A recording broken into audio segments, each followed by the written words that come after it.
Saya dari Makassar, naik mobil ke Pindrang, karena acara saya tadi pagi di kantor Bupati Pindrang. Naik mobil lagi ke Parepare, naik mobil lagi ke sini, berjam-jam baru sampai.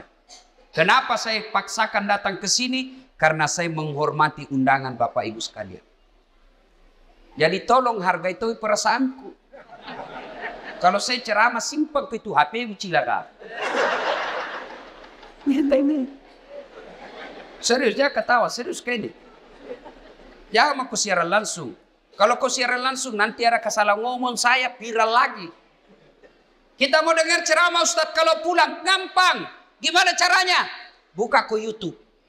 Tulis Dasat Latif, ceramah Isra Mi'raj Wajo, keluar mini di sini. Kalau kau rekam sendiri, gambarnya tidak bagus karena HP-mu sudah kabur. Nonton kok, sudah itu kau nonton, jangan lupa like and share. Ya, jelas ya? Simpan HP. Wakhalaidan. Bismillahirrahmanirrahim. Innallaha wa malaikatahu yusalluna 'alan nabi.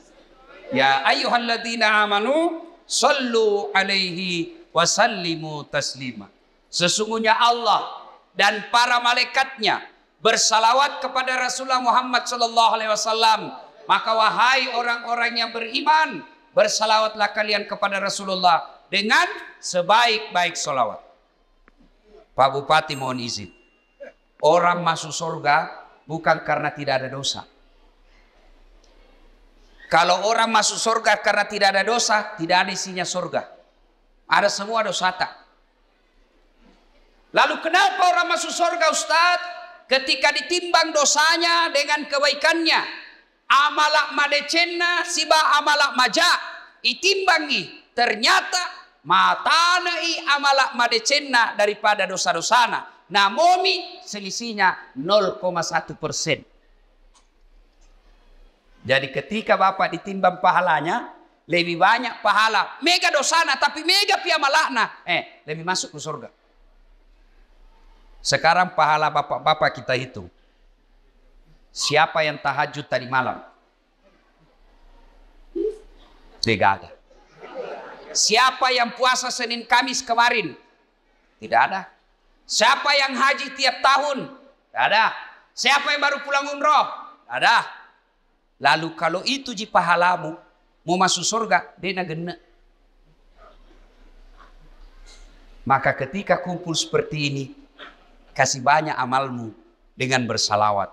Tadi adik-adik remaja kita berhabsi salawat, tapi lebih banyak yang sibuk mau video. Maka saya mau ajak kisah salawat. Bisa? Bisa? Saya mau dengar mana lebih kencang suaranya perempuan daripada laki-laki. Bisa? Bisa. Bapak-bapak diam, kita dengar dulu ibu-ibu. Ayo Bu, jangan mau kalah sama suami. Salawat. Ikut sama saya Bu. Yuk. Sholatul. Ayo yang di atas. Yang di atas ayo. Ala toha. Yang di atas yuk. Salatullah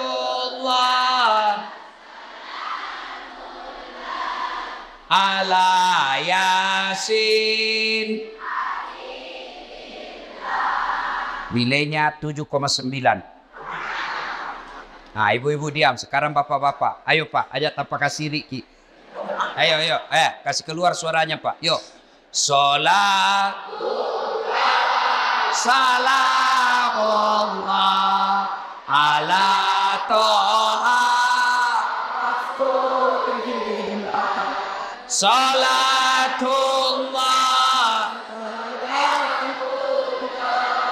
ala yasin. Asal nilainya 10,5. Mau ku sayuri. Ibu bapak saudara-saudara sekalian, teristimewa Pak Bupati Bapak Dr. Haji Amran yang saya hormati, dan seluruh aparat sipil, polisi, tentara yang hadir di tempat ini, anggota DPR yang hadir di tempat ini. Saya mohon maaf tidak sebut satu-satu. Samping karena keterbatasan waktu, juga karena saya tidak tahu nama mata. Nah, dalam Islam ada 2 nama tahun yang aneh-aneh. Kenapa aneh? Lain-lain. 1, tahun gajah. As-Sujajina Nabita. Yang kedua, tahun duka cita. Mamiraja'na Nabita. Kalau maulid digambarkan dalam lagu, pada zaman dahulu kala, pada zaman jahiliyah, lahirlah seorang rasul yang terakhir dan mulia. Itu maulid. Kalau Isra Mi'raj, lagunya apa? 27 Rajab Nabi Muhammad diisrakan dari Masjidil Haram ke Masjidil Aqsa. Itu lagunya ibu-ibu zaman dulu. Kau makelong ibu-ibu Riolo, ada dakwah di dalamnya, ada sejarah. Ditanya, tanggal berapa Isra Mi'raj? 27 Rajab. Dari mana? Masjidil Haram ke Masjidil Aqsa. Itu lagu dulu. Ibu-ibu dulu. Tidak ada majelis talimnya dulu. Sekarang lagunya ibu-ibu apa? Putar ke kiri, nona. Putarlah ke kanan, dongo. Pilih-pilih. Ada tom itu majelis talim. Senam-senam. Majelis talim bede. Tiap bulan ikut pengajian. Baju seragamnya bagus. Tapi dia senam di depannya lakinya orang. 1, 2. Bapak-bapak di belakang. 3. Kan lama solang. Ini ibu-ibu sekarang. Kalau ibu-ibu dulu kan bagus lagu-lagunya. Nah, kenapa disebut tahun duka cita ya Mamirajae? Maga ne asengi tahu apa bahasa Bugisnya duka cita. Mesti jawana nabita. Kenapa? Karena ada 2 orang yang mencintai dan dicintai Nabi meninggal pada tahun yang sama. Meninggal Siti Khadijah, mesti jawana nabita, sampai Nabi bersabda, kalau ada seorang perempuan meninggal dunia, lalu suaminya berduka terus mengenang kebaikannya, maka itu ciri-ciri istri penghuni sorga. Saya ulang ibu, angkalinge madecet-deceng, oi ibu, makanya nabita, ya ko angka makundrai mati. Nah, mesti nyawana lakena. Nah, ngeret teruk decet-decet na lakena. Maka itu ciri-ciri penghuni sorga itu yang meninggal. Jadi kalau ibu-ibu lebih dulu meninggal, nah bilang suami tahu, kenapa cepat sekali meninggalin istriku? Meskipun dia bau muluna, tapi ku sayangi. Rasanya tidak bisa hidup ini tanpa istri saya. Baik sekali sifatnya Ustaz. Calon penghuni surga itu. Tapi kalau sebaliknya, begitu ibu meninggal, suami masuk kantor berteriak, "Merdeka!"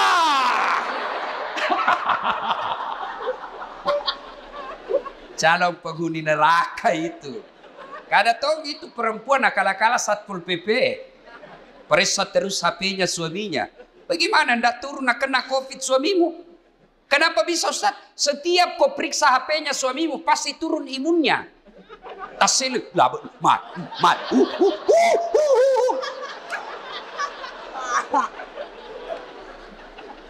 Hei. Nah, ketika Nabi sedih, ditinggal istri tercinta, maka dari pungalau ta'ala, Jibril, lawan Jibril, sini kamu. Turun kau jemput kekasihku Muhammad. Alai. Bawa jalan-jalan, saya mau hibur dia. Masya Allah. Nabi berduka, diundang oleh Allah untuk ketemu. Masya Allah.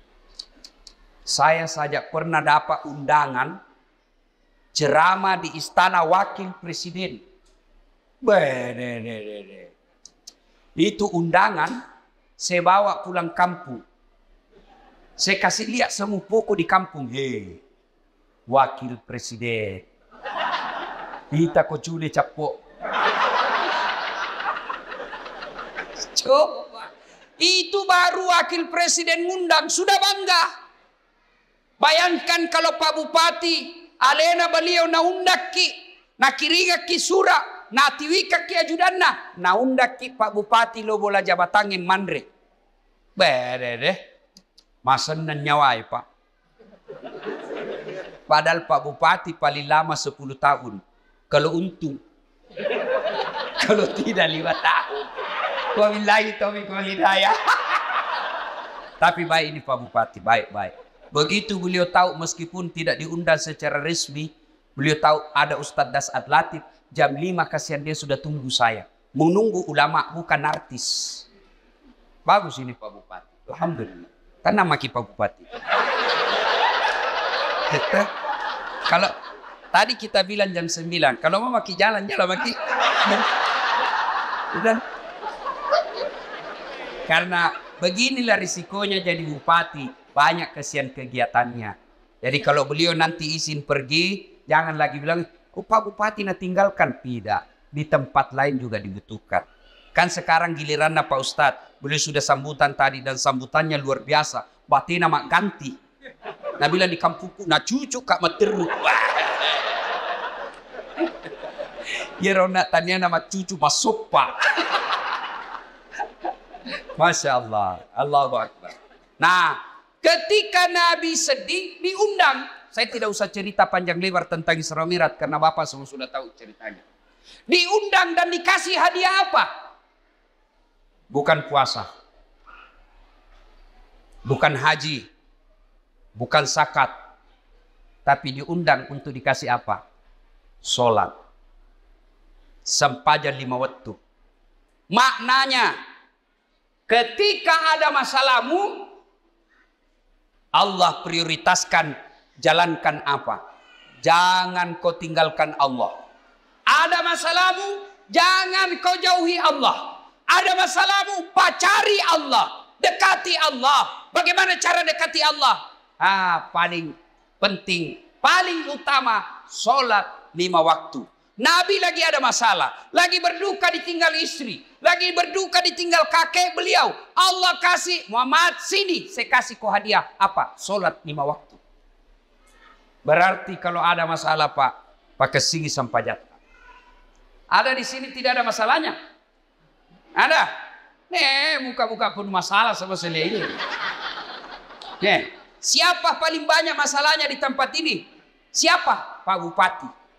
Kenapa paling banyak masalahnya? Melaksanakan janji-janji kampanye. Kapan lagi kita nasihati Bupati? Kalau kau kan tidak bisa kau nasihati Bupati. Kalau saya marah, biar ini marah saya pulang nanti selesai. Semua punya masalah. Pak Andi, ada masalahnya. Semua kita punya masalah. Ustadz Dasat, banyak masalah Pak. Diundang ceramah, ditinggal mobil. Di tengah hutan. Diundang ceramah, berapa jam naik speed? Paling 2 jam, paling lama 3 jam. Ternyata 9 jam. Diundang ceramah, Ustaz saja dulu nah yang bayarkan tiket. Nanti kami ganti. Sudah kita pulang. Tidak ada ganti-ganti tiket. Semua itu masalah. Ada juga masalah kalau diundang kita di kantor pejabat, kantor-kantor pemerintah. Lain di tanda tangan, lain isi amplop.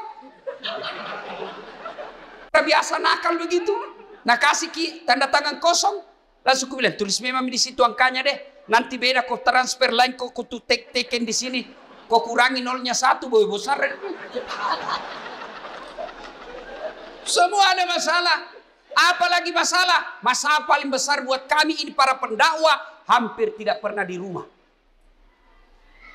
Saya tinggalkan istri, hanya tinggal sampai 2 jam pergi lagi. Saya pulang nanti di paling sampai di Makassar jam 4. Jam 6 ke bandara lagi. Sering tinggalkan istri. Sering tinggalkan anak, sering tinggalkan keluarga. Lagi dalam perjalanan tiba-tiba dapat telepon, Malasen dok. Gelisah kita mau pulang tapi jamaah juga menunggu. Semua orang ada masalah. Masalah paling berat buat sekarang saya Pak Bupati, banyak janda-janda curhat. Dek, kenapa kau yang ribut? Tapi Pak Ustaz, saya baru meninggal suamiku. Kasihlah doa-doa penenang. Saya balaslah, saya kasih doa-doa dan ayat-ayat supaya tenang hatinya. Lama-lama dia bilang, Ustaz, maukah Ustaz menjadi imam dalam hidup? Saya bilang, mohon maaf Ibu, saya bukan imam, saya penceramah. Salatullah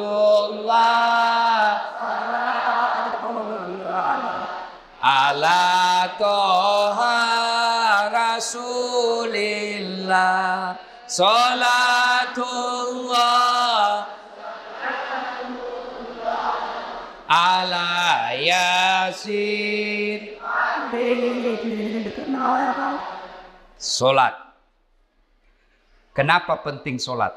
Satu, solat adalah rukun Islam. Artinya apa? Tanda keislaman kita. Ngaku Islam atau tidak, solat adalah penentunya. Bahkan makanya Nabi batas antara kekafiran dan keislamanmu adalah solat. Ketika kau tidak solat, kapereko. Kodema sampaja makanya Nabi kapereko. Kafir itu bukan sekedar keluar dari Islam. Kafir itu bukan sekedar tidak percaya kepada la ilaha illallah Muhammad Rasulullah. Biar kau ucapkan syahadat, kau yakin tentang dua kalimat syahadat, tapi kau tidak sholat, kata Nabi, kau kafir. Tuh. Jadi kalau ada yang bilang, oh tidak penting sholat, yang paling penting hatimu dong. Tanya siapa nabinya. Di mana dia dapat dalil itu? Kalau orang bilang yang penting hatimu baik, maka orang pertama tidak sholat Nabi. Adakah yang kalah kebaikan hatinya Nabi? Tapi Nabi baik akhlaknya, bagus hatinya, beliau tetap sujud beribadah kepada Allah. Jadi penting sholat. Kenapa penting? Karena dia adalah tanda keislamanmu. Dua, kenapa penting sholat? Karena sholat adalah puncak penghambaan kepada Allah. Artinya apa? Bapak haji masih boleh ada kegiatan lain. Pergi haji sambil dagang, boleh. Pergi haji lagi tawaf nyanyi, boleh. Tawaf sambil nyanyi. Labbaik Allahumma labbaik, labbaik Allah. Boleh. Puasa sambil dagang, boleh. Menjelang buka puasa kau jual jalan kote, boleh. Sah puasamu. Bahkan kau sambil nyanyi nunggu buka puasa, boleh. Insaflah wahai manusia, bila dirimu bernoda. Boleh, sah puasamu. Bayar zakat sambil nyanyi, boleh. Tabe, Bu Imam, sakaku sah. Tapi sholat, boleh enggak sholat? Allahu Akbar. Berapa harganya telurmu? Tunggu dulu, 450 itu. Enggak bisa. Boleh enggak kau sholat sambil menyanyi? Allahu Akbar. Begadang jangan begadang. Beleng-beleng. Nah, kenapa penting sholat? Karena sholat adalah puncak penghambaanmu kepada Allah. Maknanya apa? Bapak tidak puasa, tetap Islam. Bapak tidak haji, tetap Islam. Bapak tidak bayar zakat, tetap Islam. Tapi ketika kita tidak sholat, buka Al-Quran surah Al-Fat 29. Muhammad Rasulullah walladzina ma'ahu asyidda walal kuffar ruhama'u bainahum tarahum rukka'an sujada yabtaguna fadlan minallahi wa ridwana simahum fi wujuhihim min asari sujud. Tanda umat Muhammad itu rukka'an sujada. Kamu lihat mereka rukuk dan sujud.